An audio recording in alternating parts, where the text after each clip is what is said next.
welcome back to the channel. So I just wanted to talk a little bit about pool training and where it fits into my kind of overall development program, or my approach to dragon boat training. So I've always found pool training to be really useful to work out your technique before you get anywhere in a boat. If you are interested in pool training, I would recommend you scout around your area for a pool that has a ledge that sits about, about the same height as you would expect in a dragon boat if you were sitting in a dragon boat. There's an easy way you can test that. Just hang your arm over the side of the dragon boat next time you're in there with your team, and just see where your fist falls. Is it in the water? How far in the water is it? Is it above the water? How far above the water? You're looking to get approximate height in your pool that you'll be using for training as well. In this way, one of the concerns of pool training, I guess, is that if you don't get the correct height, that your angles could be thrown out and become useless in the boat. I wouldn't worry too much about that myself. You would have to have some serious height differential for your angles to be thrown out that much.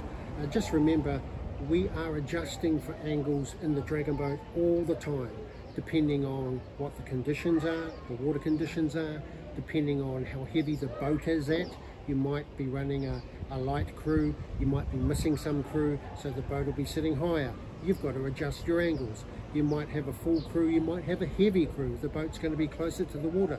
You have to adjust your angles. We are adjusting for angles all the time. The angles that you will be using in a pool like this will be very close to the angles that you're going to be hitting in a dragon boat, so don't be concerned about angles. I guess what it comes down to really is the value that you see in doing pool training, and whether you're on a dragon boat journey to become the best possible paddler you simply can become. I would highly recommend anybody who's on that journey to build into their training program pool training. It can be a lot of fun as well. Get together with a group of friends or your team. There's a lot of drills you can work out here. There is an element, of course, of transferring what you're doing in the pool across to the dragon boat. I mean, for starters, you don't sit like this in a dragon boat, right? But the movements you'll be making from the waist up in the pool are the same as the ones you'll be making in the dragon boat, with some exceptions. But all you're learning here is transferable to the boat. You just need to adapt it to the boat once you get there. I think I'll just show you a little bit more about this pool so you've got a better sense of the kind of pool to look out for.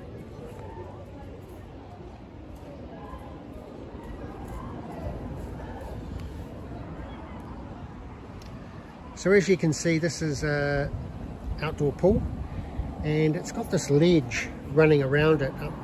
That ledge would probably be 250 mil wide, and the distance from the top of the ledge to the water there, it's about, I would say that's a good 120 mil.